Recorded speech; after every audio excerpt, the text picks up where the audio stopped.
results, God is glorified. Do you know the meaning of that? Listen, any result you get in your life that does not glorify God is a useless result.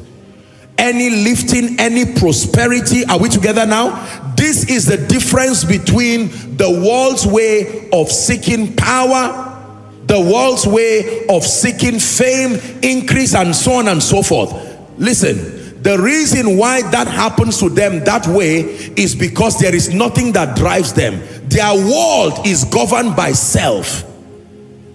I remember years ago when they were teaching us evangelism, we used a little pamphlet called 4 Spiritual Laws. How many of you ever saw that pamphlet? A green pamphlet. And you will see that there are all kinds of diagrams. The first one has the person sitting on the chair of his heart. Then later, the person is pushed away and the cross is there as a sign of Christ sitting there. Now, for the unbeliever, his whole world is about him. His pursuit for success for him.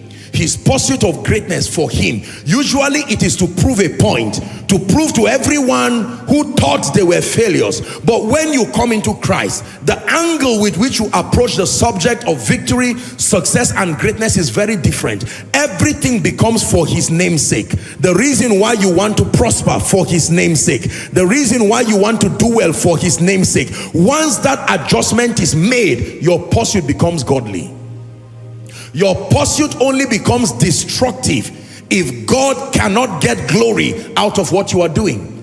And I have taught you here with endless sermons, endless series, that your life, your pursuit for success, victory, greatness, and anything at all that men desire, you must have it at the back of your mind that everything I'm seeking in this life is not just for my personal comfort, but that God be glorified. Shout it from your spirit through your voice. Say, be glorified, through my life.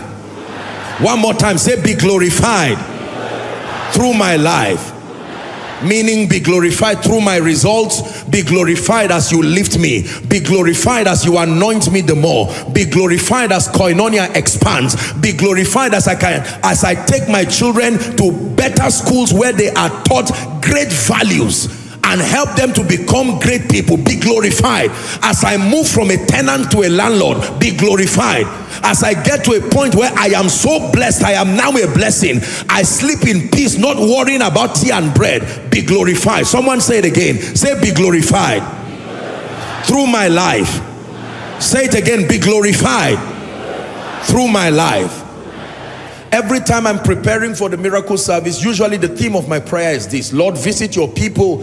And then when I get to my own turn, I say, Lord, be glorified. Be glorified again. Your servant is going to stand before your people, coming with various situations, various conditions. It is not within my power as a man to help them, but my trust is in you.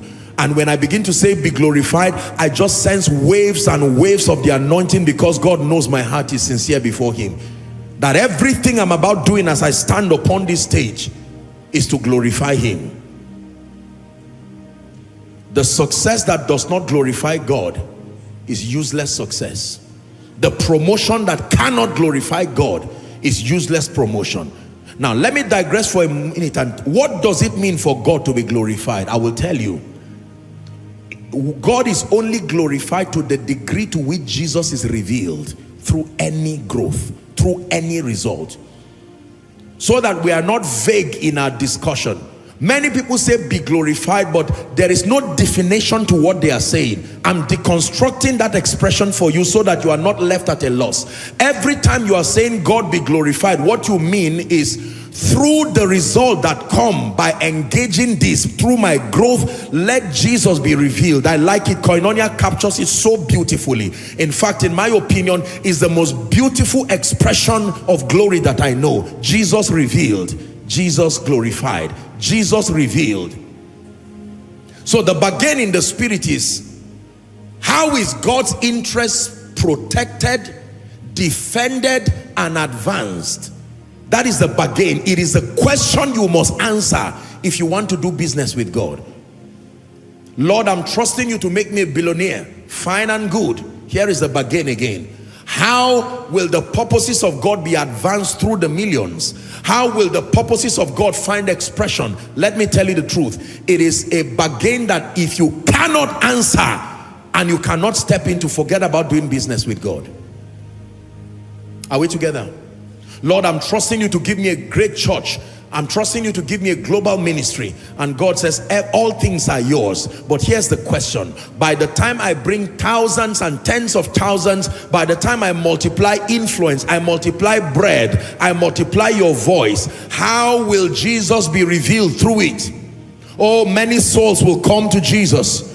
I will teach your word with integrity and truth. Now, the bargain for glorifying him is there. I'm reminded of what the Lord told me years ago, that if you will let men see me, there is nothing I will not give you. Meaning, if you will live your life glorifying me, there is nothing I will not give you.